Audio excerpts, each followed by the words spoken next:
Hello students, आज के class में हम देखेंगे सॉल्यूशन चैप्टर का पार्ट 2। पार्ट 1 में हमने बात किया था कि सॉल्यूशन क्या होता है, सॉल्यूशन को डिफाइन कैसे करते हैं। फिर साथ ही साथ हमने ये भी देखा था कि सॉल्यूट किसको बोलते हैं, सॉल्वेंट किसको बोलते हैं, और सॉल्यूशन के टोटल 9 टाइप होते हैं। इस पर बात किया था हमने और सारे एग्जाम्पल्स भी देखे थे। 9 टाइप जो सॉल्यूशंस होते हैं उनका एग्जाम्पल्स भी देखा था। उसके बाद फिर हमने बात की थी मोलरिटी का। मोलरिटी क्या होता है, मोलरिटी को डिफाइन किया था, number of mole of solute present in 1 litre of the solution, ऐसे करके डिफाइन किया था। फिर उस पर न्यूमेरिकल्स वगैरह भी हमने बनाया था। फिर मोलरिटी इक्वेशन देखा था, M1V1 = M2V2, और एक और इक्वेशन था वो भी देखा था। उसके बाद जो कहानी आता है वो आता है नॉर्मलिटी का, और नॉर्मलिटी पढ़ने के बाद न्यूमेरिकल्स आएगा नॉर्मलिटी का भी, और ऐसा भी न्यूमेरिकल आएगा जिसमें मोलरिटी और नॉर्मलिटी दोनों को मिक्स करके क्वेश्चन बनाया जाए। ठीक है, तो हमको आज भी पढ़ना है नॉर्मलिटी। पार्ट 2 है ये सॉल्यूशन चैप्टर का। नॉर्मलिटी को डिफाइन करना है। नॉर्मलिटी होता क्या है, देखिए जैसे मोलरिटी को हमने डिफाइन किया था, मोलरिटी को डिफाइन किया था कि 1 लीटर सॉल्यूशन में किसी भी सॉल्यूट का जितना नंबर ऑफ मोल प्रेजेंट होता है उसी को हम बोलते हैं मोलरिटी। उसी तरह से नॉर्मलिटी को डिफाइन किया गया है कि 1 लीटर सॉल्यूशन में जितना ग्राम इक्विवेलेंट किसी भी सॉल्यूट का प्रेजेंट हो, याद रखिए ग्राम इक्विवेलेंट, मोल नहीं, ग्राम इक्विवेलेंट। 1 लीटर सॉल्यूशन में जितना ग्राम इक्विवेलेंट किसी भी सॉल्यूट का प्रेजेंट हो उसी को बोलते हैं हम नॉर्मलिटी। एग्जाम्पल के रूप में अगर मान लीजिए NaOH का सॉल्यूशन है और 1 लीटर सॉल्यूशन में NaOH का 3 ग्राम इक्विवेलेंट प्रेजेंट है, तो हम बोलेंगे नॉर्मलिटी कितना है, 3 है। मान लीजिए कोई सॉल्यूशन है जिसके आधे लीटर में 3 ग्राम इक्विवेलेंट सॉल्यूट घुला हुआ है, तो 1 लीटर में कितना घुल जाएगा, 6। आधे लीटर में 3 घुला हुआ है तो 1 लीटर में कितना घुल जाएगा, 6। इसलिए उस सॉल्यूशन का नॉर्मलिटी कितना हो जाएगा, 6। कितना हो जाएगा, 6 हो जाएगा। मतलब कि नॉर्मलिटी को डिफाइन करने का तरीका है कि 1 लीटर सॉल्यूशन में किसी भी सॉल्यूट का कितना ग्राम इक्विवेलेंट प्रेजेंट है, इसी को हम क्या बोलते हैं, इसी को बोलते हैं हम नॉर्मलिटी। ठीक है, मतलब इसको डिफाइन किया गया है नॉर्मलिटी को। It is defined as number of gram equivalent, number of gram equivalents of solute dissolved in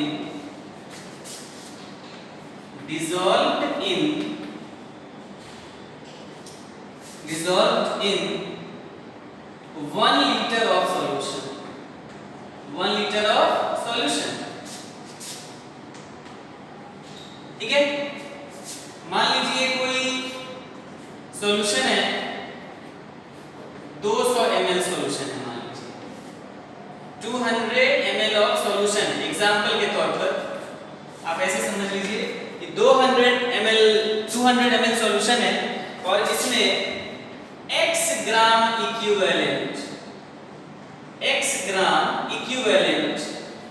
किसी भी सॉल्यूट का प्रेजेंट है, x gram equivalent of solute present है, तो कहा जाए नॉर्मलिटी क्या होगा। बताइए आप लोग, नॉर्मलिटी क्या होगा, तो कैसे जवाब देंगे हम।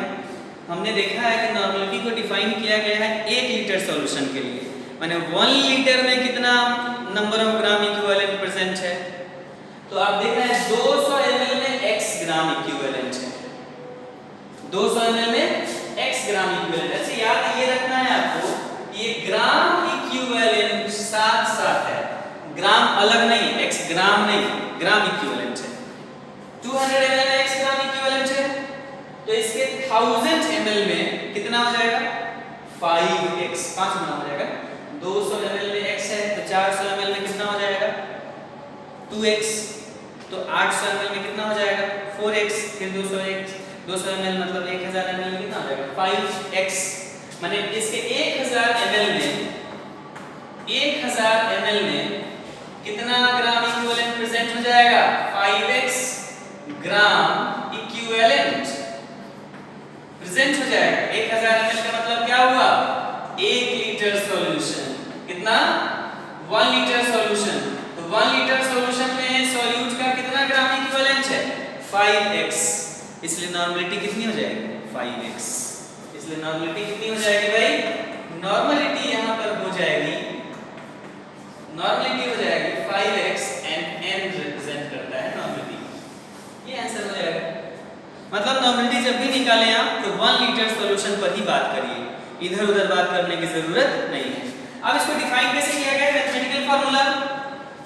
तो देखिए, मान लीजिए v लीटर में x ग्राम इक्विवेलेंट है, x ग्राम इक्विवेलेंट है, तो 1 लीटर में कितना हो जाएगा? x by v gram equivalent. और 1 लीटर में जितना ग्राम इक्विवेलेंट होगा वही ना नॉर्मलिटी हो जाएगा। इसलिए नॉर्मलिटी क्या हो गया? नॉर्मलिटी हो गया x बटा v इन लीटर। अब जरा बताइए यहाँ पर x क्या है? x number of gram equivalent है। अगर आप देखेंगे x क्या आया? Number of gram equivalent.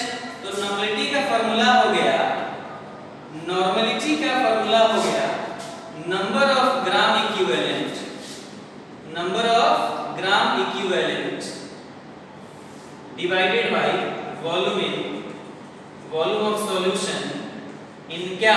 Litre, in litre. और अगर इसी को आप देखना चाहें मिलीलीटर में तो नंबर ऑफ ग्राम इक्विवेलेंट, इधर कर दो v मिलीलीटर, तो इधर 1000 से डिवाइड करोगे 1000 ऊपर चला जाएगा। नॉर्मलिटी का ये फार्मूला हो गया। माने नॉर्मलिटी का जो फार्मूला आया, ध्यान दीजिएगा, बहुत जरूरी चीज हम बता रहे हैं। नॉर्मलिटी का जो फार्मूला आया वो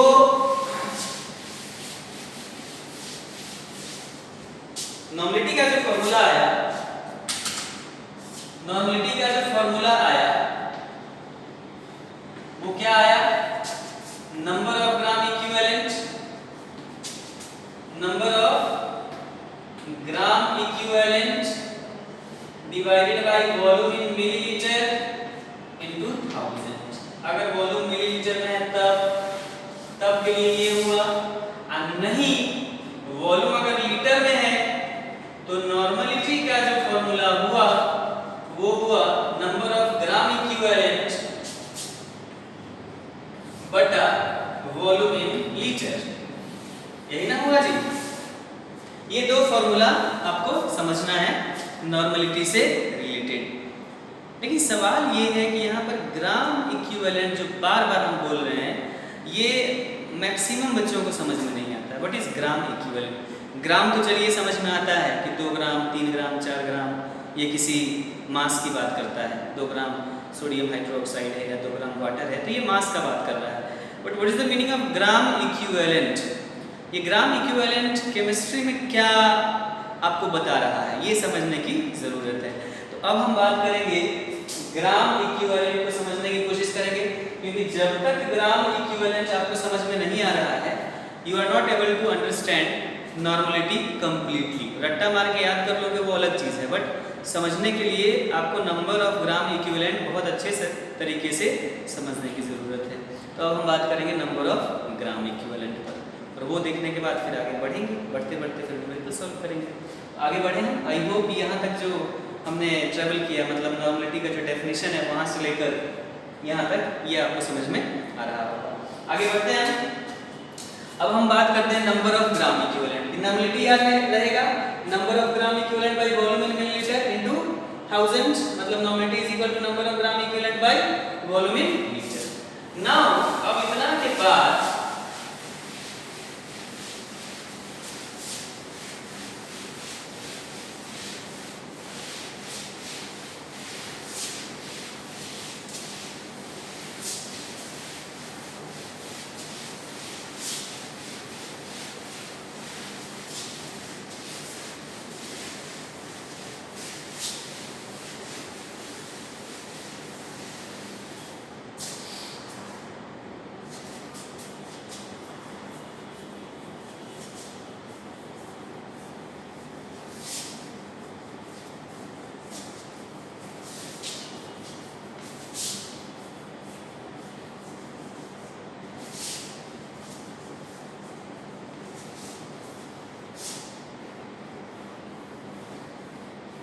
अब इतना के बाद हमको ध्यान पूर्वक देखना है ग्राम इक्विवेलेंट का मतलब क्या होता है। मतलब अब हमको डिस्कस करना है ग्राम इक्विवेलेंट।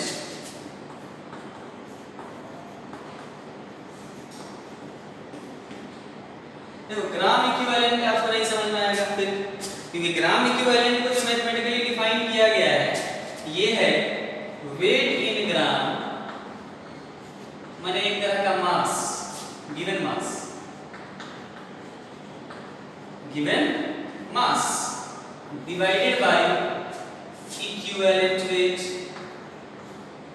इक्विवेलेंट वेट मतलब weight in gram by equivalent weight, ये होता है नंबर ऑफ ग्राम इक्विवेलेंट। आप फिर कहोगे कि सर इक्विवेलेंट वेट क्या होता है, तो इक्विवेलेंट वेट को समझने के लिए आप ऐसा समझो कि इक्विवेलेंट वेट बराबर होता है मॉलिक्यूलर वेट बाय, अगर एसिड है या बेस है तो उस हिसाब से एसिडिटी या बेसिसिटी आप लिख सकते हैं। अब एसिड बेस नहीं है तो वो चीज साल्ट होगा जनरली, तो उस पर charge of cation, charge of cation या एनायन, इस तरह से इक्विवेलेंट वेट निकलता है।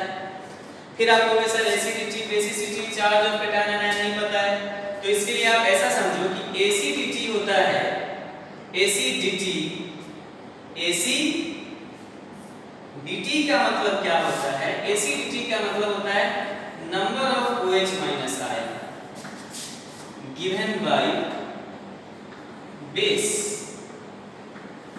In its aqueous solution, in its aqueous solution. मतलब ये बात तो पता चल गया कि एसिडिटी बेस के लिए डिफाइंड होता है, कोई भी बेस कितना OH माइनस दे सकता है अपने एक्वस सॉल्यूशन में, वही OH माइनस का जो संख्या होता है वो उस बेस का बेसिस एसिडिटी होता है।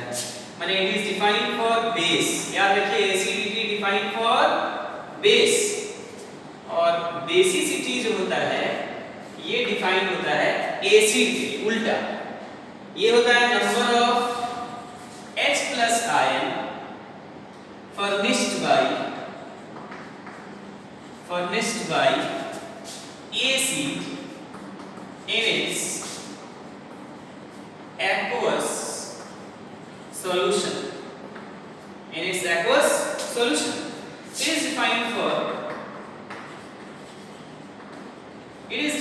for acid, it is defined for acid and it is defined for क्या, it is defined for base। मतलब आपने देखा कि जो नंबर ऑफ ग्राम इक्विवेलेंट आप निकालने चले थे, तो नंबर ऑफ ग्राम इक्विवेलेंट निकालने के लिए weight in gram by equivalent weight, मतलब यहां पेज फंस गया इक्विवेलेंट वेट में, तो इक्विवेलेंट वेट को आपने देखा कि मॉलिक्यूलर वेट बटा एसिडिटी बटा बेसिसिटी या चार्ज ऑफ कटायन एनायन। फिर आपने देखा कि एसिडिटी बेसिसिटी क्या होता है तो उसको देख लिया। मतलब अब इतना जानने के बाद ग्राम इक्विवेलेंट आप बहुत अच्छे से निकाल सकते हो, बहुत अच्छे से। चलिए इसकी शुरुआत करते हैं, लेकिन शुरुआत करने से पहले दो तीन एग्जांपल हम एसिडिटी बेसिसिटी इनसे रिलेटेड करते हैं, ठीक है। जैसे एग्जांपल के तौर पर मान लीजिए हमारे पास NaOH है, मान लीजिए हमारे पास CaOH को थ्राइस है, मान लीजिए हमारे पास H2SO4 है, सॉरी CaOH को ट्वाइस है, H2SO4 है, मान लीजिए हमारे पास H3PO4 है, मान लीजिए हमारे पास AlOH को थ्राइस है, ऐसा कुछ है हमारे पास। आपको पता है ये बेस है, एक्वस कंडीशन में ये क्या देगा, ये देगा Na+NOH-, ये भी एक्वस में रहेगा और ये भी एक्वस में रहेगा। ये स्ट्रॉन्ग बेस है इसलिए सिंगल एरो से इसको हम दिखाते हैं, ये स्लाइटली वीकर है इसलिए इसको रिवर्सिबल से दिखाते हैं। मतलब ये टूट तो जाता है लेकिन फिर कंबाइन करके ये ऐसा बना सकता है। ये स्ट्रॉन्ग एसिड है इसलिए एक्वस कंडीशन में ये भी या ये भी, ये वाला जो एक्वस कंडीशन में क्या देगा 2H+ N+SO4 2-, ये एसिड है ना, H+ दे रहा है। H3PO4 एक्वस कंडीशन में क्या देगा 3H+ NPO4 3-, बेस है तो ये देगा Al3 plus N plus 3 OH minus, माने ये आयोनाइजेशन जो है ये आपको आता है। ये बेस है क्योंकि ये OH माइनस दे रहा है, ये भी बेस है क्योंकि OH माइनस दे रहा है, ये एसिड है बिकॉज ये H प्लस दे रहा है, ये भी एसिड है क्योंकि ये H प्लस दे रहा है, एंड ये जो अल्युमिनियम हाइड्रोक्साइड है ये भी क्या है, बेस है, माइल्ड बेस है बट है तो बेस। अगर हम पूछें इन पांचों एग्जाम्पल में बारी बारी से, अगर आपसे पूछ दिया जाए कि इन पांचों एग्जाम्पल को आप क्लियर करो कि यहाँ पर अगर इसकी ये बेस है ना तो बेस में क्या डिफाइन होता है, बेस में डिफाइन होता है एसिडिटी। याद रखो अभी अभी बताया मैंने, बेस के लिए क्या डिफाइंड है, एसिडिटी, और एसिड के लिए क्या डिफाइंड है, बेसिसिटी। तो बेस जितना OH माइनस देगा वही उसका एसिडिटी होगा। तो अगर हम बात करें OH माइनस की तो OH माइनस कितना है, 1, तो एसिडिटी कितनी हो जाएगी, 1। एसिडिटी कितनी हो जाएगी भाई, 1। CaOH होल ट्वाइस कितना OH माइनस दिया, 2, तो एसिडिटी कितनी हो जाएगी, 2। इसने कितना H प्लस दिया, 2, एंड दिस इज एसिड, तो एसिड के लिए क्या डिफाइंड होगा, बेसिसिटी। तो बेसिसिटी कितनी हो जाएगी, बेसिसिटी हो जाएगी इसकी 2, इसकी बेसिसिटी कितनी हो जाएगी, 3, एंड इसकी एसिडिटी क्योंकि ये बेस है, एसिडिटी कितनी हो जाएगी, 3। इस तरह से एसिसिटी एंड बेसिसिटी आप निकालते हो। इस एसिसिटी और बेसिसिटी का इस्तेमाल हम कैसे करते हैं केमिस्ट्री में, जरा इस पर एक नजर आप डालिए, ठीक है। इसके हेल्प से आप बहुत चीजें बता सकते हैं।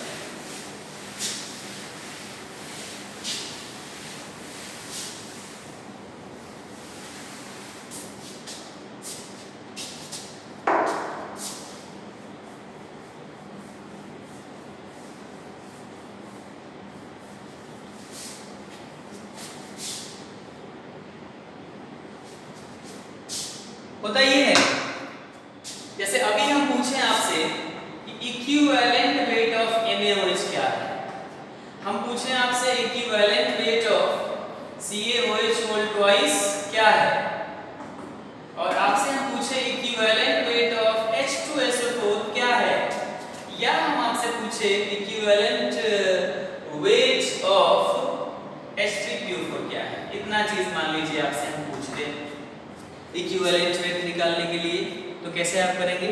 इक्विवेलेंट वेट का जो बेसिक फॉर्मूला था, आपने देखा था कि इक्विवेलेंट वेट का फॉर्मूला था मॉलिक्यूलर वेट बाय बेसिसिटी या एसिडिटी, एसिडिटी या चार्ज ऑफ कैटायन, अगर सॉल्व हुआ तब चार्ज ऑफ कैटायन या एनायन जो भी ले लो, कैटायन और एनायन अगर सॉल्व हुआ तब ये वाला चीज, अगर एसिड हुआ तो बेसिसिटी, बेस हुआ तो एसिडिटी। इतना बात तो पता है। NaOH बेस है या एसिड है, NaOH जो है ये बेस है, तो बेस के लिए क्या डिफाइंड होगा, एसिडिटी, और इसका एसिडिटी अभी अभी हमने देखा कितना है, 1, तो इसका इक्विवेलेंट वेट कहा जाए कितना होगा, तो मॉलिक्यूलर वेट बटा 1, मॉलिक्यूलर वेट बटा एसिडिटी। समझ रहे हो ना, मतलब मॉलिक्यूलर वेट 40 होता है तो 40 बटा 1 बराबर 40, माने ये क्लियर हो गया कि इक्विवेलेंट वेट ऑफ NaOH जो है वो कितना हो जाएगा, वो हो जाएगा 40। Equivalent weight of calcium hydroxide molecular weight बटा 2, क्योंकि इसकी एसिडिटी जो है मॉलिक्यूलर वेट बटा एसिडिटी, एसिडिटी कितनी है, 2, मॉलिक्यूलर वेट कितना हो जाएगा, 40 एंड 34 74 बटा 2 37। Equivalent weight of calcium hydroxide कितना हो जाएगा, 37। कहा जाए H2SO4 का बताओ कितना होगा, H2SO4 एसिड है तो इसकी बेसिसिटी कितनी है भाई, बेसिसिटी है इसकी 2, अभी अभी वहां देखा हमने, तो मॉलिक्यूलर वेट क्या, इक्विवेलेंट वेट क्या हो जाएगा, मॉलिक्यूलर वेट बटा 2, मॉलिक्यूलर वेट कितना है इसका, 98 बटा 2 मतलब 49। इक्विवेलेंट वेट ऑफ H2SO4 अगर कहा जाए कितना होता है, 49, कितना होता है, 49। उसी तरह से इसका हो जाएगा m बटा इसकी बेसिसिटी कितनी है 3, तो इसका मॉलिक्यूलर वेट कितना हो जाएगा 3। अब मॉलिक्यूलर वेट निकालना है तो मॉलिक्यूलर वेट कितना हो जाएगा 3 प्लस 31 प्लस 64 बटा 3 मतलब 98 बटा 3। ये इसका इक्विवेलेंट वेट निकलेगा। माने नॉर्मलिटी को समझने के लिए आपको ग्राम इक्विवेलेंट समझना होगा। ग्राम इक्विवेलेंट समझने के लिए आपको समझना होगा इक्विवेलेंट वेट, और इक्विवेलेंट वेट को समझने के लिए आपको समझना होगा एसिडिटी और बेसिसिटी। अच्छा मान लिया जाए ये तो हम समझ गए, ये तो चलो एसिड और बेस था तो हम समझ गए कैसे इक्विवेलेंट वेट निकलेगा। अगर हम सवाल में दे दें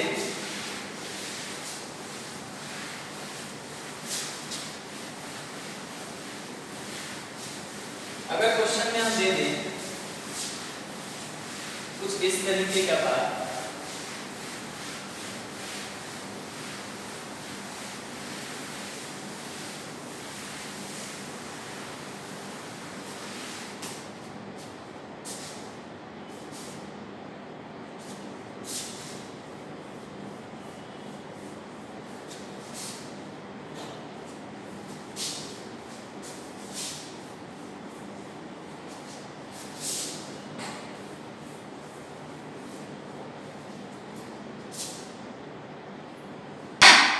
अगर क्वेश्चन हम दे दें कि इक्विवेलेंट वेट ऑफ NaCl ये क्या होगा, या हम दे दें equivalent weight of KCl, equivalent weight of LiCl, ये क्या होगा, कैसे निकालेंगे आप? यह इक्विवेलेंट वेट ऑफ FeSO4 ये दे दें हम, या इक्विवेलेंट वेट ऑफ CaCl2 ये दे दें हम। तो आप इन चीजों को कैसे निकालोगे?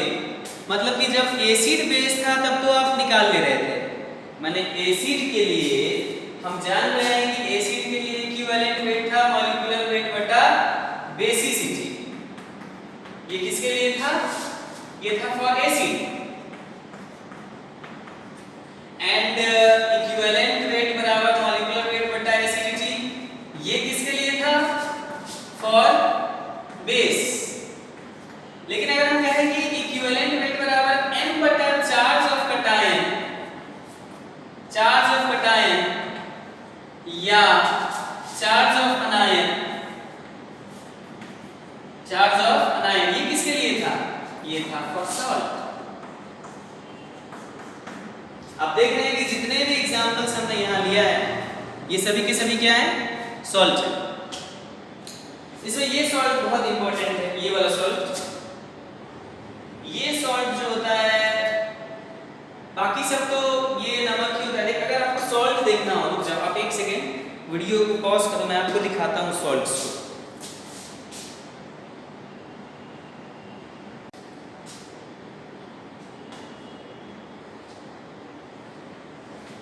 हाँ हम ये दिखा रहे थे सॉल्ट। सॉल्ट अगर आप देखना चाहें तो आपको हम दिखा रहे हैं जो FeSO4 होता है वो सॉल्ट कुछ इस तरीके का होता है, वो सॉल्ट कुछ इस तरीके का होता है। अगर आप देख रहे होंगे, मतलब आप अगर देखें वो सॉल्ट किस तरीके का होता है, वो ग्रीन कलर का होता है, ये ग्रीन कलर का होता है, दैट इज द सॉल्ट।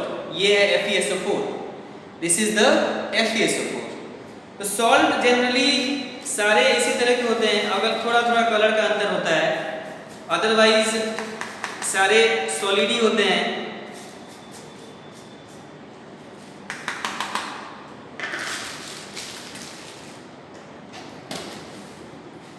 तो हम ये बात कर रहे थे कि ये सॉल्ट्स जो हैं इनका अगर कहा जाए आपको कि आप बता दो इनका मतलब क्या होगा, इनका इक्विवेलेंट वेट कैसे निकलेगा, तो कुछ नहीं करना है, सॉल्ट आयोनाइज होते हैं ना, ये बात तो पता है।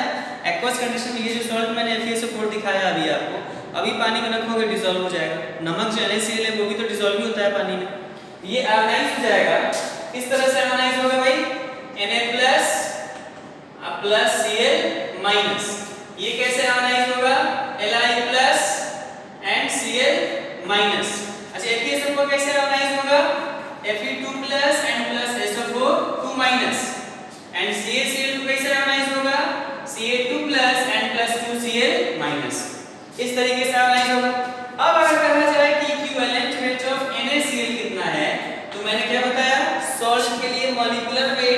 By charge of cation. Molecular weight कितना है NaCl का 58.5। कितना है 58.5। एंड इसका जो चार्ज ऑफ कैटायन है वो कितना है 1 कैटायन। See here. सो कितना हो जाएगा इक्विवेलेंट वेट ऑफ NaCl 58.5। अगर हम बात करें LiCl की तो इक्विवेलेंट वेट ऑफ LiCl जो है ये हो जाएगा मॉलिक्यूलर वेट बाय 1। चार्ज कितना है 1 और मॉलिक्यूलर वेट कितना हो जाएगा जो भी होगा वो रख के डिवाइड बाय 1 कर दो। FeSO4 का अगर हम निकाले इक्विवेलेंट वेट FeSO4 का तो कैसे चेक करोगे आप? मॉलिक्यूलर वेट FeSO4 का जो भी होगा वो रख दोगे। FeSO4 का जो भी मॉलिक्यूलर वेट होगा वो रख दोगे आप। एंड चार्ज ऑफ कैटायन कितना है 2 रख दोगे। अगर यहां की बात करें कैल्शियम कार्बोनेट की माने इक्विवेलेंट वेट ऑफ CaCl2 तो कितना हो जाएगा m बटा चार्ज ऑफ कैटायन 2। अच्छा आपके मन में होगा कि सर चार्ज ऑफ एनायन क्यों नहीं ले रहे? वो भी तो सेम ही है, आप वो ही ले लो, वो भी उतना ही होगा। यहां भी देख लो, आप सोचोगे कि सर यहां तो एक है, नहीं 2 है, 2Cl माइनस। एक Cl पर एक माइनस है तो 2Cl पर 2 माइनस है, तो यहां 2 होगा। तो चार्ज ऑफ कैटायन ले लो चाहे चार्ज ऑफ एनायन ले लो, हर हाल में इक्विवेलेंट वेट ऐसे ही निकलेगा। तो equivalent weight I hope remind हो गया होगा आपको कि सॉल्ट का, एसिड का, बेस का इक्विवेलेंट वेट कैसे निकलता है। अब हम बात करना चाहते हैं इन पर रिलेटेड कुछ क्वेश्चंस का, ठीक है? आगे बढ़े।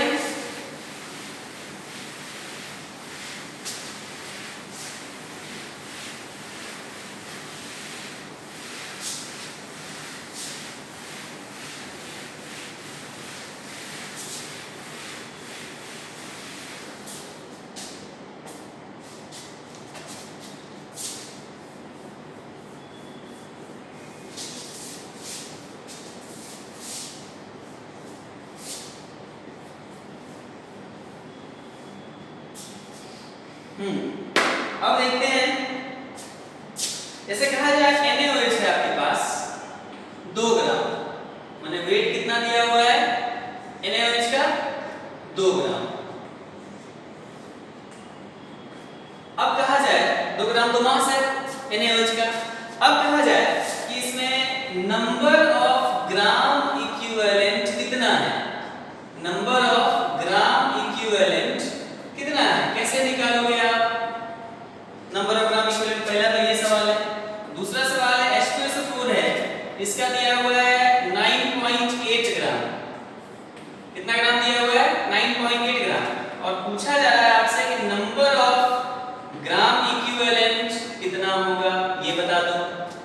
ये समझ लो ना, तो इसको देखो और कोशिश करो, वीडियो पॉज करो और बताओ तो कितना होगा। दिया हुआ है उसी तरीके से फिर तीसरा दिया हुआ है कैल्शियम हाइड्रोक्साइड, इसका दिया हुआ है 4 ग्राम 74 ग्राम। कितना ग्राम 74 ग्राम, वेट दिया है 74 ग्राम। आपसे पूछा जा रहा है नंबर ऑफ ग्राम इक्विवेलेंट क्या होगा, नंबर ऑफ ग्राम इक्विवेलेंट क्या होगा, कैसे निकालेंगे आप, कैसे, how you will calculate the calculations here? बहुत सिंपल है, देखो NaOH का नंबर ऑफ ग्राम इक्विवेलेंट कैसे निकलेगा, तो ग्राम इक्विवेलेंट का जो फॉर्मूला होता है वो weight in gram by equivalent weight होता है। Weight in gram by equivalent weight. Weight in gram कितना होता है, वेट इन ग्राम होता है, वेट इन ग्राम दिया हुआ है 2 ग्राम, और इक्विवेलेंट वेट अभी देखा हमने NaOH का 40, कितना था 40 था, 40 रख देंगे, मतलब कितना हो जाएगा 1/20, माने पॉइंट देंगे तो 0, फिर देंगे 0, फिर 5 से इतना, माने 0.05 आ गया। माने नंबर ऑफ ग्राम इक्विवेलेंट कितना आ गया 0.05 निकल गया। बहुत सिंपल था। उसी तरीके से अगर हम ये देखें कि H2SO4 में 9.8 ग्राम दिया हुआ है, इसका नंबर ऑफ ग्राम इक्विवेलेंट कैसे निकालेंगे? तो नंबर ऑफ ग्राम इक्विवेलेंट होता है weight in gram by equivalent weight. Weight in gram कितना है 9.8, और इक्विवेलेंट वेट आया था 49। कितना आया था 49। तो कितना हो जाएगा, काटोगे तो 0.2। सो ग्राम इक्विवेलेंट जो है वो कितना आ गया, ग्राम इक्विवेलेंट इतना आ गया। ये समझ में आया? मतलब मैथमेटिकली तो समझ लीजिए पहले कि ग्राम इक्विवेलेंट निकालते कैसे हैं। अगर इसकी बात करें हम तो ग्राम इक्विवेलेंट यहाँ भी निकलेगा weight in gram by equivalent weight. Weight in gram कितना है 74, इक्विवेलेंट वेट क्या था 74/2 36 माने डिवाइडेड बाय 2 आ गया। वेट इन ग्राम मतलब ग्राम इक्विवेलेंट 2 आ गया। तो इस तरह से ग्राम इक्विवेलेंट का कैलकुलेशन आप कर सकते हैं। बहुत इजी है, कोई बहुत डिफिकल्ट वाली बात नहीं है। उसके बाद अब हमको करना ये है कि नॉर्मलिटी पर रिलेटेड कुछ क्वेश्चंस करते हैं। मतलब बेसिकली नॉर्मलिटी है क्या, बेसिक फॉर्मूला आपने देख लिया। उसके बाद फिर देखा आपने कि नॉर्मलिटी निकालने के लिए हमको ग्राम इक्विवेलेंट समझना है, इक्विवेलेंट वेट समझना है, एसीजीटी समझना है, बेसिसिटी समझना है। इन सारी चीज़ों को समझने के बाद अब बारी है न्यूमेरिकल्स बनाने की। किस पर रिलेटेड, नॉर्मलिटी पर रिलेटेड न्यूमेरिकल्स बनाने की। ठीक है, तो आगे बढ़ते हैं।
अब उसके बाद क्वेश्चन है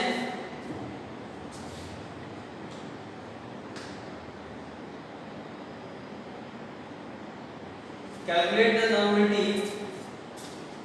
एक सिंपल सा क्वेश्चन है, बहुत डिफिकल्ट क्वेश्चन नहीं है, बस समझने के लिए हम दे रहे हैं। Calculate the normality, calculate the normality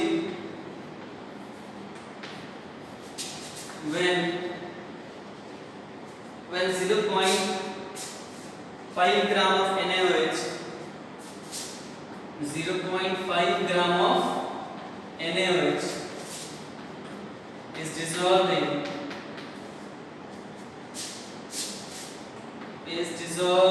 in 500 ml of 500 centimetre cube या ml एक ही चीज होता है ऑफ सॉल्यूशन। ठीक है, तो कैसे करेंगे हम क्वेश्चंस को, कैसे करेंगे? बहुत सिंपल है भाई। सबसे पहले तो आपको नॉर्मलिटी निकालना है। तो नॉर्मलिटी बराबर होता है, नॉर्मलिटी बराबर होता है नंबर ऑफ ग्राम इक्विवेलेंट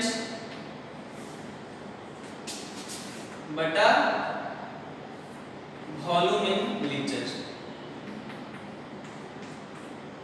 या अगर वॉल्यूम इन मिलीलीटर है, वॉल्यूम इन मिलीलीटर है तो इधर क्या कर दो, 1000 से कर दो। अच्छा, नंबर ऑफ ग्राम इक्विवेलेंट को क्या लिख सकते हैं, weight in gram by equivalent weight, volume in millilitre into 1000। तो ये बदल कर हो गया W/E इनटू VmL इनटू 1000। ये हो गया नॉर्मलिटी का फार्मूला। तो रख दो इसमें। इसमें क्या रहा है, नॉर्मलिटी कितना, वेट कितना, वेट कितना, वेट दिया हुआ है NaOH का 0.5 ग्राम, इक्विवेलेंट वेट NaOH का कितना होता है 40। अब ये भी थोड़ी देर पहले क्वेश्चन में देखे हुए थे। और जो वॉल्यूम दिया हुआ वो कितना दिया हुआ है 500 इनटू 1000। इससे ये कट गया 2 और 2 से कट गया 20 और ये कट गया इससे 0.5 हो गया और ये बच गया 20। इसको हटा दो तो 10 आ गया, 5 4 जा 20 माने 1/40। तो ये हो जाएगा 0.025। कितना हो जाएगा 0.025।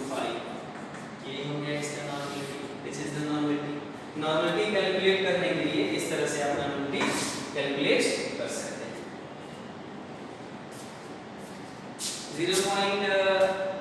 इसको काटेंगे तो कितना होगा जी, 1/4 को काटेंगे तो 0.25 आएगा ना, 0.25 1/4 को काटेंगे 0.25, 1/4 इज इक्वल टू कितना हो जाएगा, पॉइंट देंगे तो 0, 0 देंगे तो सॉरी 2 देंगे तो 8 एंड फिर 0.25, ठीक है, तो 0.025, ठीक, okay, so this will be the normality.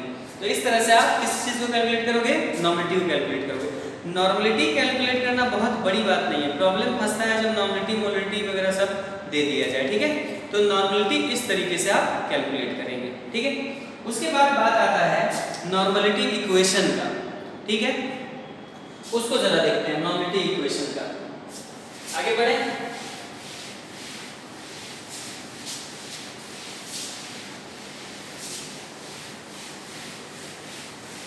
Normality equation,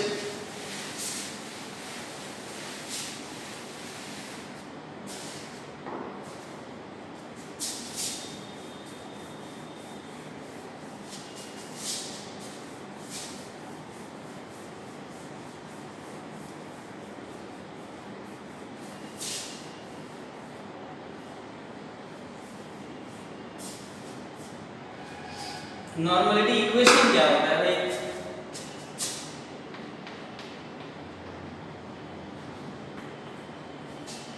normality equation देखो क्या होता है, जैसे मोलरिटी इक्वेशन हमने बताया था आपको, उसी तरह से नॉर्मलिटी इक्वेशन भी होता है। और जैसे वहां डिराइव करके बताया था कि कैसे m1v1 बराबर m2v2 होता है, वैसे ही यहाँ पे डेरिवेशंस करके बताना होगा। तो पहला तो नॉर्मलिटी इक्वेशन होता है ये कि n1v1 this is equal to n2v2, और दूसरा होता है n1 nr this is equal to n1v1 plus n2v2 plus n3v3 dot dot dot nlvn, ऐसे करके इक्वेशन होता है। इन दोनों पर बात करना है, तो सबसे पहला है n1v1 बराबर n2v2, जरा इसको देख लीजिए ये क्या बता रहा है, S1 इसको मान लो,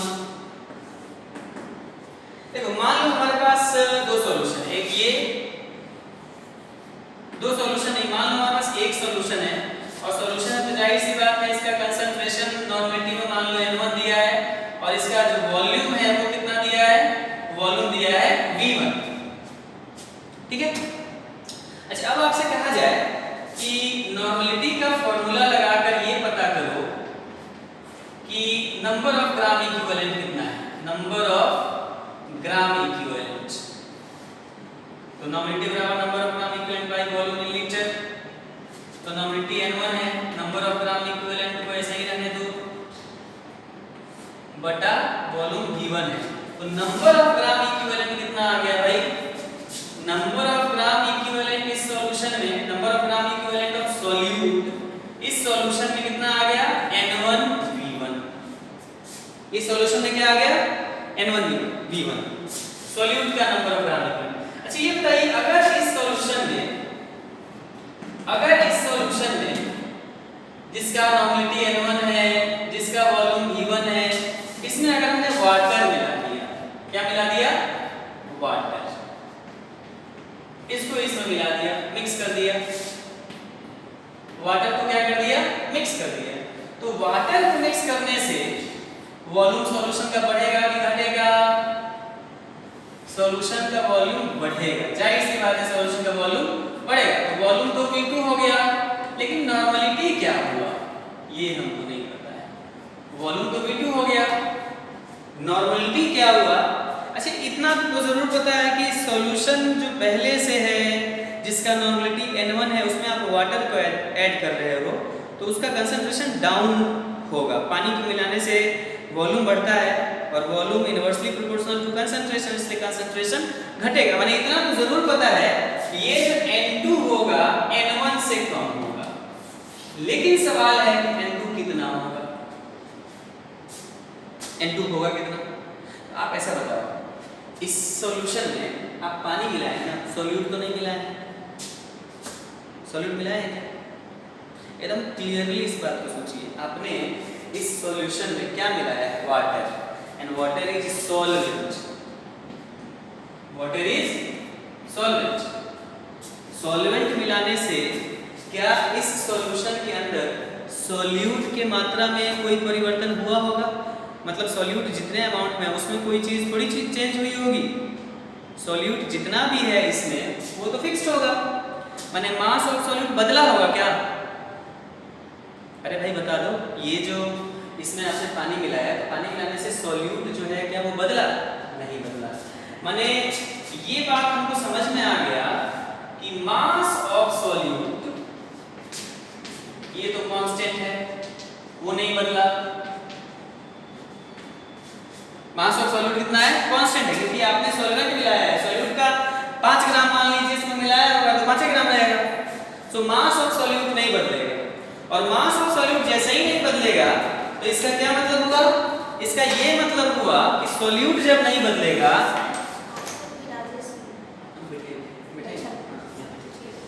तो जैसे ही मास ऑफ सॉल्यूट नहीं बदलेगा, मास ऑफ सॉल्यूट नहीं बदलेगा अगर, तो इसका मतलब हुआ कि W जो है वो क्या है?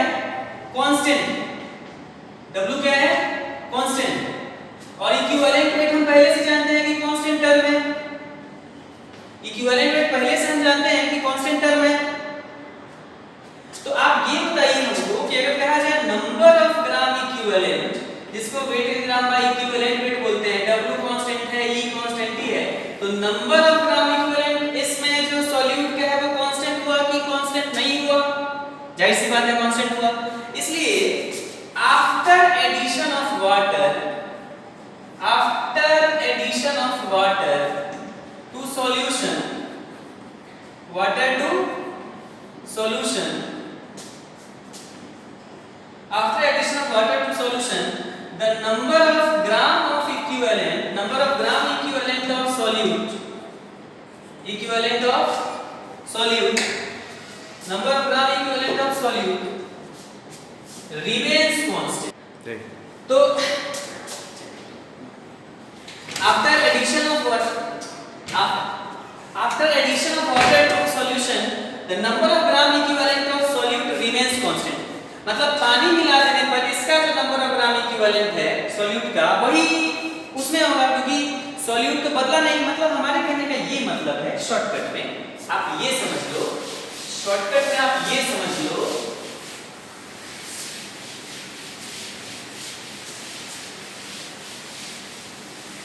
शॉर्टकट में आप क्या समझो, आपको मैं बताना ये चाहता हूं।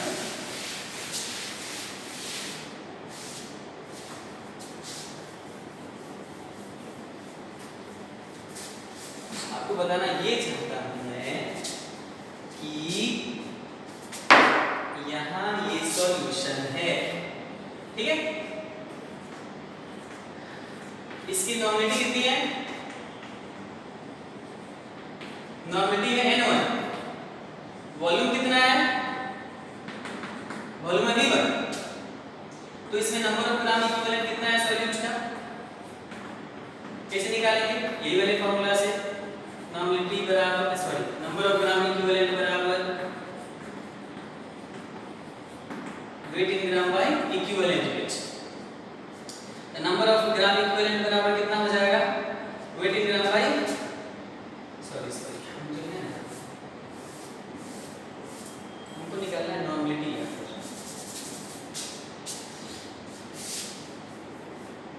नॉर्मेलिटी अगर इसका निकाला जाए तो कैसे निकलेगा? तो नॉर्मेलिटी का फॉर्मूला होता है number of gram equivalent by volume. ये दिया है N1, ये दिया है, पता ही लगाना है नंबर ऑफ ग्राम इक्विवेलेंट का, अब बटा V1। तो नंबर ऑफ ग्राम इक्विवेलेंट यहां के केस में कितना हो गया? N1 * V1। और इसमें वाटर मिलाए हैं आप, वाटर मिलाने के बाद हमको आया है सॉल्यूशन जिसका वॉल्यूम है V2, नॉर्मेलिटी है N2। तो N2 बराबर क्या हो जाएगा? नंबर ऑफ ग्राम इक्विवेलेंट बटा V2। तो यहाँ नंबर ऑफ ग्राम इक्विवेलेंट क्या आया? N2 * V2। तो हमारे कहने का ये मतलब है कि ये जो नंबर ऑफ ग्राम इक्विवेलेंट है इसी के बराबर होगा, क्योंकि आपने वाटर मिलाया है, सॉल्यूट तो उतना ही रहेगा, तो सॉल्यूट उतना ही रहेगा मतलब सॉल्यूट का मास उतना ही रहेगा, सॉल्यूट का मास उतना ही रहेगा मतलब मास बटा इक्विवेलेंट वेट, ये भी कांस्टेंट मतलब नंबर ऑफ ग्राम इक्विवेलेंट भी कांस्टेंट रहेगा। इसका मतलब ये नंबर ऑफ ग्राम इक्विवेलेंट हमेशा उस नंबर ऑफ ग्राम इक्विवेलेंट के बराबर होगा। आई मीन टू से N1V1 बराबर किसके होगा, N2V2। इस तरीके से पहला जो नॉर्मेटिव इक्वेशन है वो आपको समझ में आया।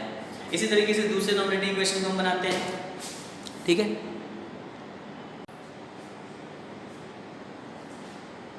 तो अब दूसरे नॉर्मेटिव इक्वेशन को देखते हैं हम लोग। पहला नॉर्मेटिव इक्वेशन को समझ में आया, अब दूसरे नॉर्मेटिव इक्वेशन को समझिए, कोशिश करिए उसको समझने का।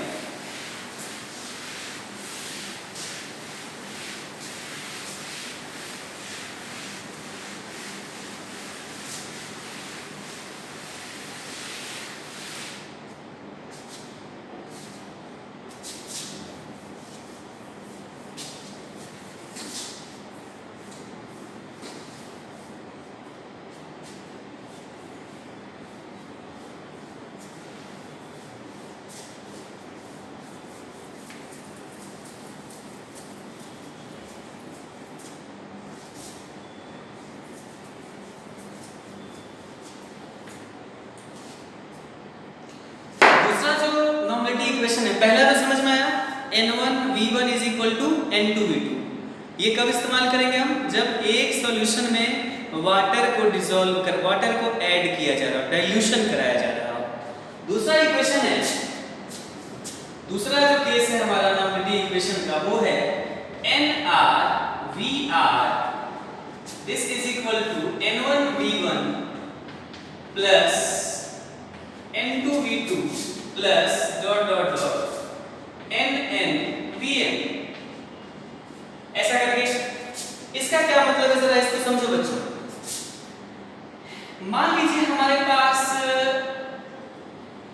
एक सॉल्यूशन है और इसका वॉल्यूम कितना है, इसका वॉल्यूम है V1, मान लीजिए वॉल्यूम है V1 और नॉर्मलिटी इसका कितना है, इस सॉल्यूशन का,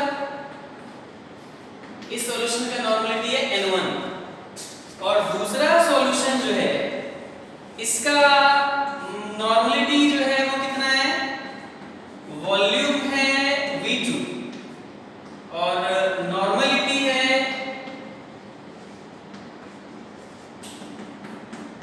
N2। और इन दो डिफरेंट सॉल्यूशन को, जिनका अपना अपना वॉल्यूम है, अपना अपना नॉर्मलिटी है, इनको मिक्स किया जा रहा है। इसको क्या किया जा रहा है, मिक्स किया जा रहा है, मिक्स्ड, इनको मिक्सिंग किया जा रहा है। तो मिक्सिंग करने पर जाहिर सी बात है एक नया वॉल्यूम तैयार होगा, एक नया सॉल्यूशन तैयार होगा और ये जो सॉल्यूशन तैयार होगा इसका पता है हमको रिजल्टिंग वॉल्यूम जो होगा वो V1 प्लस V2 को होगा, लेकिन रिजल्टिंग जो नॉर्मलिटी होगा NR ये किसके बराबर होगा, ये किसके बराबर होगा, कैसे पता चलेगा। तो देखो बड़ा सिंपल सवाल है, एक चीज बताओ तुमको, मान लो इसमें 5 ग्राम सॉल्यूट हो और इसमें 5 ग्राम सॉल्यूट हो, तो ये मिला के कितना हो जाएगा, 10 ग्राम सॉल्यूट हो जाएगा। यानी सॉल्यूट का अमाउंट तो ऐड अप होगा ना जी, वॉल्यूम भी ऐड अप होगा। एक वॉल्यूम V1 है, दूसरा V2 है, तो रिजल्टिंग वॉल्यूम V2 होगा। लेकिन एक कंसंट्रेशन N1 है, दूसरा N2, तो तीसरा N1 प्लस N2 नहीं होगा। इस बात को मैंने पिछले लेक्चर में भी समझाया था कि एक मीठा शरबत है और एक फीका शरबत है, जिसका कंसंट्रेशन कम है और एक जिसका कंसंट्रेशन ज़्यादा है। दोनों को ऐड करिएगा तो क्या कंसंट्रेशन बढ़ जाएगा, नहीं, अब मिठास घटेगी, माने अब कंसंट्रेशन लोअर ही होगा N2 से। तो इनमें जिसका कंसंट्रेशन ज़्यादा है, मान लीजिए N2 का ज़्यादा है, तो रिजल्टिंग सॉल्यूशन जो होगा उसमें कंसंट्रेशन N2 से भी कम हो जाएगा। तो यहाँ ऐसे समझिए आप कि यहाँ नंबर ऑफ ग्राम इक्विवेलेंट बराबर किसके हो जाएगा, कैसे निकालेंगे हम, तो नॉर्मलिटी बराबर नंबर ऑफ ग्राम इक्विवेलेंट बटा वॉल्यूम। तो नंबर ऑफ ग्राम इक्विवेलेंट कितना है नहीं पता, नॉर्मलिटी कितना है N1, वॉल्यूम कितना ग्राम इक्विवेलेंट बराबर कितना है N1V1। उसी तरह से इसका ग्राम इक्विवेलेंट क्या हो जाएगा N2V2। अच्छा ये बताओ अब जो सॉल्यूट इसमें होगा उसका कितना ग्राम इक्विवेलेंट होगा? जाहिर सी बात है N1V1 उसका वाला ग्राम इक्विवेलेंट प्लस N2V2 इसका वाला ग्राम इक्विवेलेंट, माने ये जो रिजल्टिंग सॉल्यूशन बना इसमें कितना ग्राम इक्विवेलेंट होगा? तो हो जाएगा N1V1 प्लस N2V2, क्योंकि इसका ग्राम इक्विवेलेंट N1V1 है और इसका ग्राम इक्विवेलेंट N2V2 है। अब दोनों सॉल्यूशन को मिला रहे हैं तो इसका ग्राम इक्विवेलेंट जाहिर सी बात है बढ़ जाएगा। क्यों ग्राम इक्विवेलेंट को जोड़ रहे हैं? क्योंकि ग्राम इक्विवेलेंट का जो फॉर्मूला है आपको weight in gram by equivalent, weight भी जुड़ेगा, वेट भी एडिटिव प्रॉपर्टी और ये तो कांस्टेंट ही है, इक्विवेलेंट वेट तो कांस्टेंट ही है, तो इसलिए वेट जुड़ेगा, एडिटिव प्रॉपर्टी है वेट, इसलिए इसका जो ग्राम इक्विवेलेंट हो जाएगा वो इसके ग्राम इक्विवेलेंट और इसके ग्राम इक्विवेलेंट के एडिशन के बराबर होगा। ये बात समझ में आई? अच्छा अब सवाल है कि इसका नॉर्मलिटी कितना होगा? नॉर्मलिटी NR, तो इसके लिए आप फॉर्मूला अप्लाई कर दीजिए, नंबर ऑफ ग्राम इक्विवेलेंट बटा volume. Number of gram equivalent कितना है? अभी अभी देखा N1V1 plus N2V2 divided by volume कितना है V1 प्लस V2। ये ना हो गया नॉर्मलिटी का फॉर्मूला। तो इस तरीके से आप नॉर्मलिटी को देख सकते हैं। आई होप ये बात बिल्कुल समझ में आ गया होगा। दो इक्वेशन है नॉर्मलिटी का, याद रखिएगा। पहला इक्वेशन था N1V1 is equal to N2V2। ये कौन से कंडीशन के लिए था? ये तब के कंडीशन के लिए था जब एक सॉल्यूशन में आप पानी को ऐड करा रहे हैं। पानी को ऐड कराना मतलब डाइल्यूशन के केस के लिए, मतलब ये किसके लिए होगा? When water is added to solution, when water is added to solution.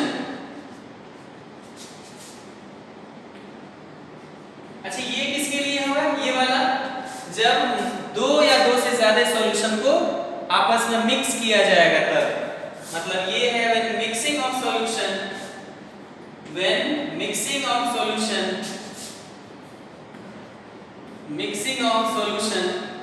Takes place, mixing of solution takes place, जब सॉल्यूशन को मिक्स किया जाए तब के लिए ये केस होगा। तो इसी तरह से हम दोनों केस को देख लिए। ये दोनों नॉर्मलिटी इक्वेशन है और नॉर्मलिटी इक्वेशन ऐसे डिराइव होगा, ठीक है। तो नॉर्मलिटी का केस तो हमने कर दिया। अब एक छोटा सा केस है उसको भी देख लेते हैं। पहले इसको रिलेटेड कुछ प्रॉब्लम्स करते हैं।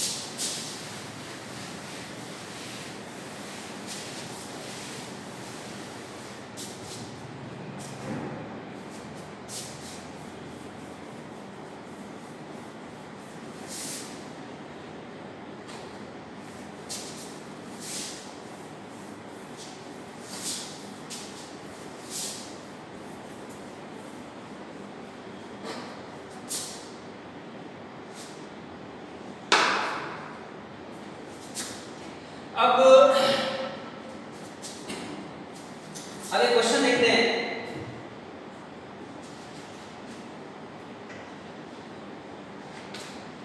क्वेश्चन है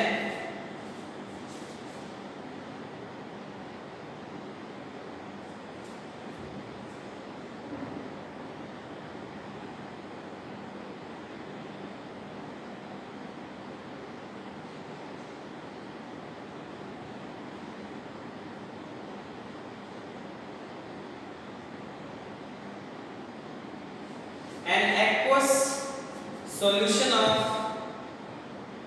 dibasic acid। एक क्वेश्चन है भाई, an aqueous solution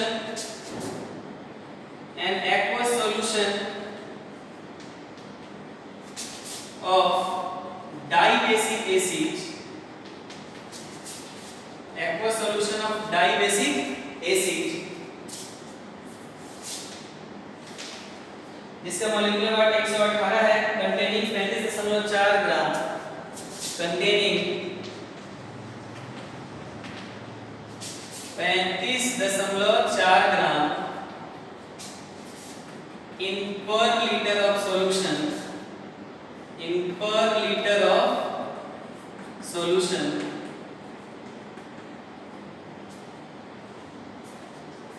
in per liter of solution has a density of has a density of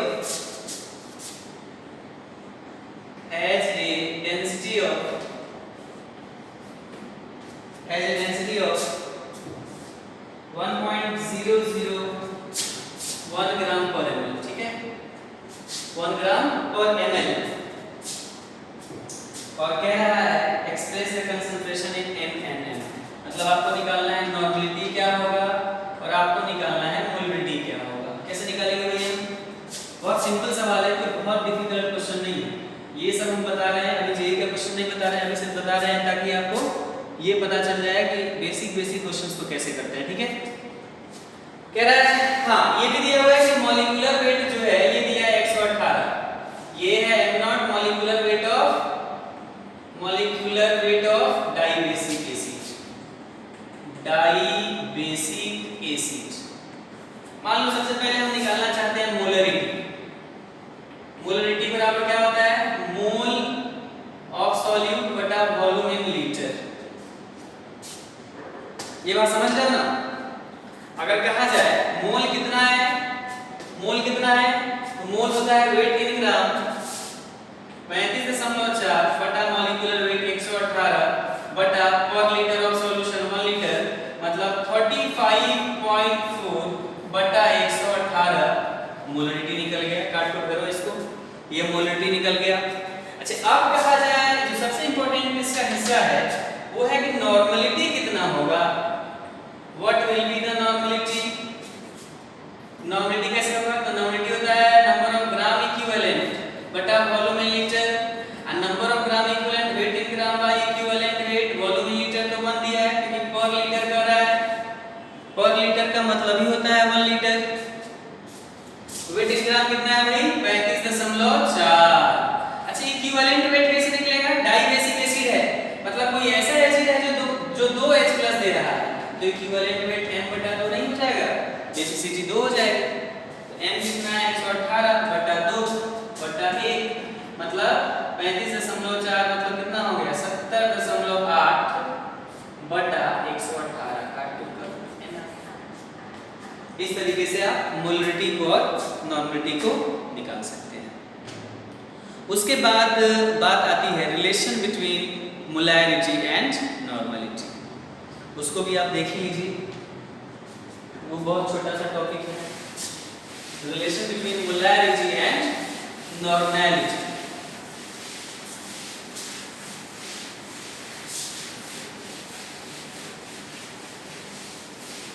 molarity and normality.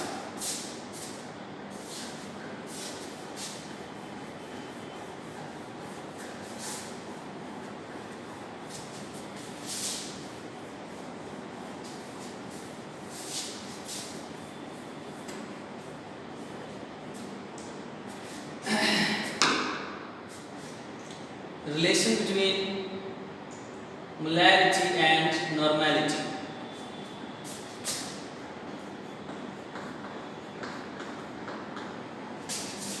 Relation between molarity and normality, माने m और n के बीच हमको रिलेशन देखना है, ठीक है। देखिए ऐसे तो फॉर एसिड नॉर्मलिटी बराबर होता है बेसिसिटी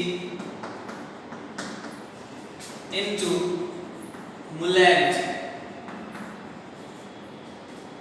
और फॉर एसिड के लिए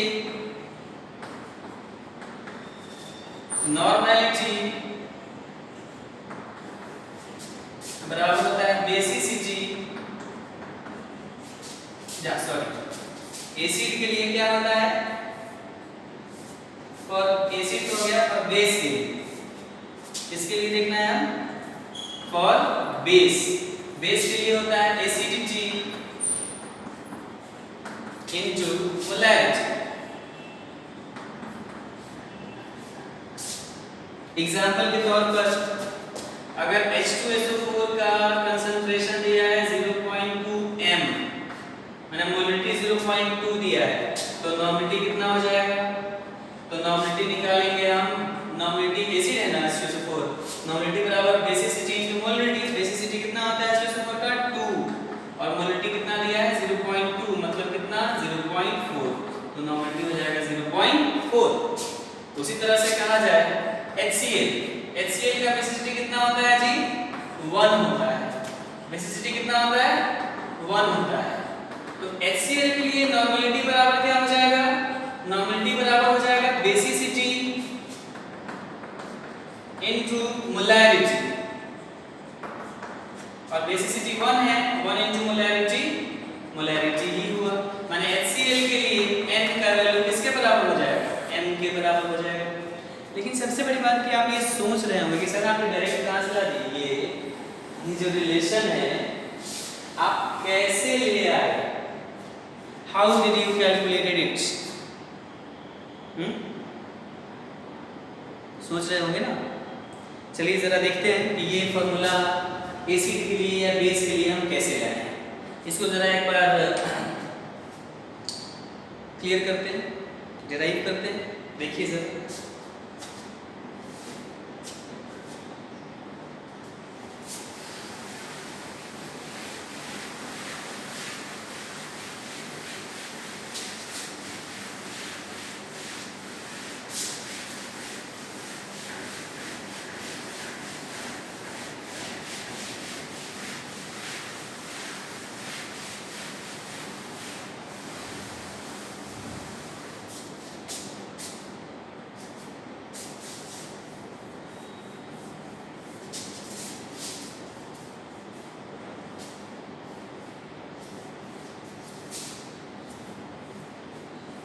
देखो मान लो कोई एसिड चुन लो, कोई एसिड चुन लो ना, लेट एसिड बी H2SO4, तो जैसे ही आपने H2SO4 को चुन लिया तो आपको पता चल गया कि बेसिसिटी कितनी हो गई, इसकी 2 हो गई। अच्छा मान लो इसका हम नॉर्मलिटी निकालना है, क्या निकालना है, नॉर्मलिटी, तो नॉर्मलिटी अगर रखें तो क्या हो जाएगा, नॉर्मलिटी बराबर होता है number of gram equivalent, number of gram equivalent divided by volume in litre. अच्छा नंबर ऑफ ग्राम इक्विवेलेंट क्या होता है, weight in gram by equivalent weight बटा वॉल्यूम इन लीटर। अच्छा weight in gram by equivalent weight मतलब this by equivalent weight into volume in litre, normality का value आ गया ना भाई। अच्छा ये बता दो हमको आप कि नॉर्मलिटी बराबर weight in gram by equivalent weight है, इक्विवेलेंट वेट को क्या लिख सकते हो, मॉलिक्यूलर वेट बाय एसिड है तो बेसिसिटी है ना, इनटू वॉल्यूम इन लीटर। अच्छा आप जरा बता दो हमको नॉर्मलिटी बराबर क्या हो जाएगा, this by molecular weight into volume in litre, और ये बेसिसिटी ऊपर चला जाएगा।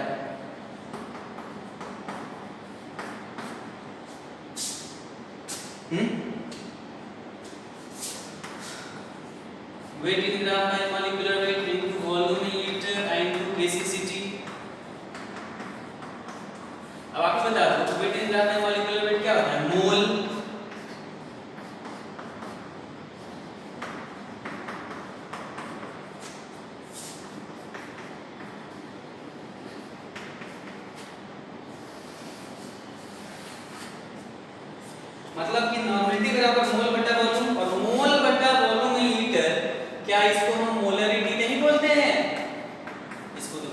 मैंने बताया कि ये होता है मोलरिटी। तो ये हमको पता चल गया कि दैट इज मोलरिटी, मतलब ये टर्म है मोलरिटी। सो नॉर्मलिटी बराबर क्या हो गया, मोलैरिटी इनटू बेसिसिटी, मतलब मोलैरिटी इनटू 2 H2SO4 के लिए अगर बात करें तो इसके लिए और H2SO4 के लिए, और अगर जनरल सब के लिए बात करें तो N बराबर बेसिसिटी इनटू मोलरिटी या N बराबर एसिडिटी इनटू मोलरिटी। इस तरीके से आप देख सकते हैं किसके बारे में, relation between molarity and normality. अब इस पर रिलेटेड एक जेई का क्वेश्चन करते हैं, छोटा सा क्वेश्चन है, उसके बाद समाप्त करेंगे इसको। आई होप ये बात समझ में आ गया होगा, ठीक है। आगे बढ़ते हैं।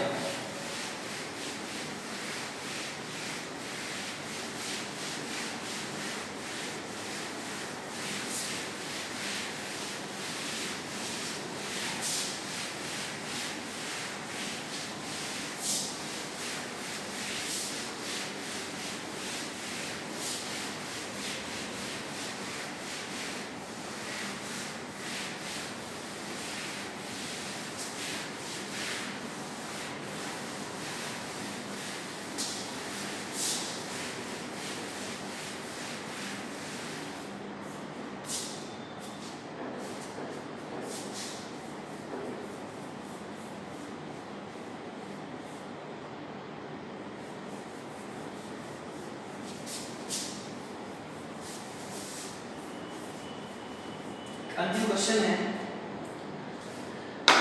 क्वेश्चन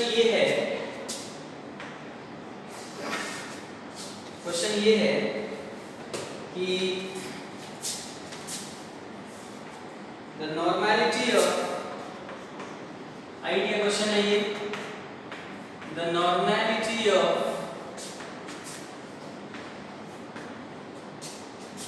0.3 m phosphorus acid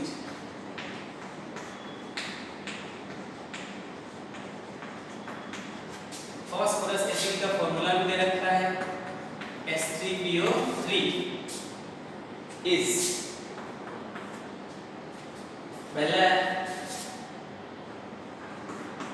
0.1, दूसरा है 0.9 और दूसरा है 0.3 और लास्ट है 0.6। कैसे करेंगे हम? देखो भाई, सबसे पहले तो आप ये जान रहे हो कि H3PO3 जिसको हम फॉस्फोरस एसिड बोल रहे हैं, इसकी बेसिसिटी कितनी है? आपको ऐसा लग रहा होगा कि 3 हाइड्रोजन है तो 3H+ देगा, लेकिन ऐसी बात नहीं है, ये 2H+ देता है।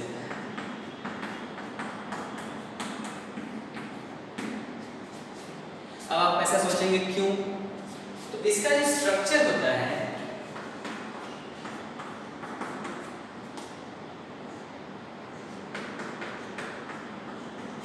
वो कुछ इस तरीके से होता है। ये H3PO3 का स्ट्रक्चर है और इस स्ट्रक्चर में ऑक्सीजन से जो कनेक्टेड H है वो कितना है? 2। और जो भी ऑक्सी एसिड, ऑक्सो एसिड का मतलब जिसमें ऑक्सीजन हो, ऑक्सो एसिड उसको बोलते हैं, जैसे H2SO4, HNO3, HClO4, HClO3, उसी तरह से H3PO3, ये वाला H3PO3 ऑक्सो एसिड है। तो ये जो ऑक्सो एसिड है या कोई भी ऑक्सो एसिड, उसमें वही हाइड्रोजन H+ के रूप में आयोनाइज होता है जो ऑक्सीजन से डायरेक्टली जुड़ा हो। तो यहाँ पर है 3 हाइड्रोजन, लेकिन ऑक्सीजन से कितने जुड़े हुए हैं? 2। इसलिए ये कितना H+ देगा? 2H+ देगा और ये HPO3 2- जो है ये ऐसे ही रह जाएगा, ये H नहीं डिसोसिएट होगा। और ये बात हर ऑक्सो एसिड में लागू होता है। अगर आपको चेक करना हो, इस H2SO4 में बता के दिखाओ जरा, तो देखो H2SO4 का जो स्ट्रक्चर होता है वो कुछ इस तरीके से होता है। तो इसमें कितने ऑक्सीजन से हाइड्रोजन जुड़े हुए हैं? 2, ये भी और ये भी, तो 2H+ मिला। इसमें 2 हाइड्रोजन थे और दोनों संयोग से ऑक्सीजन से जुड़े थे, तो जाहिर सी बात है वो H+ के रूप में आयोनाइज हो गया। लेकिन H3PO3 में 3 हाइड्रोजन है जिसमें से सिर्फ 2 ऑक्सीजन से जुड़े हैं, इसलिए 2 ही आयोनाइज होगा। इसलिए अगर कहा जाए इसकी बेसिसिटी कितनी होगी तो क्या जवाब देंगे हम? बेसिसिटी होगी 2। और बेसिसिटी 2 होने का मतलब हुआ कि इसका नॉर्मेलिटी बराबर हो जाएगा बेसिसिटी इनटू मोलैरिटी। बेसिसिटी 2 है और मोलैरिटी 0.3 है, मतलब कितना हो गया? 0.6। So answer will be 0.6। हाँ, अगर इस क्वेश्चन की जगह पर ऐसा कुछ होता जैसे H3PO4, अगर इसी क्वेश्चन में ये रहता फास्फोरस एसिड H3PO4 रहता, इसको बोलते हैं हम फास्फोरिक एसिड। क्या बोलते हैं? Phosphoric acid. अगर फास्फोरिक एसिड होता तो ये 3H+ देता और साथ में फॉस्फेट आयन देता। क्या देता? फॉस्फेट आयन, कंजुगेट बेस के रूप में फॉस्फेट आयन देता। क्यों? क्योंकि फास्फोरिक एसिड का जो स्ट्रक्चर होता है वो इस तरीके से होता है।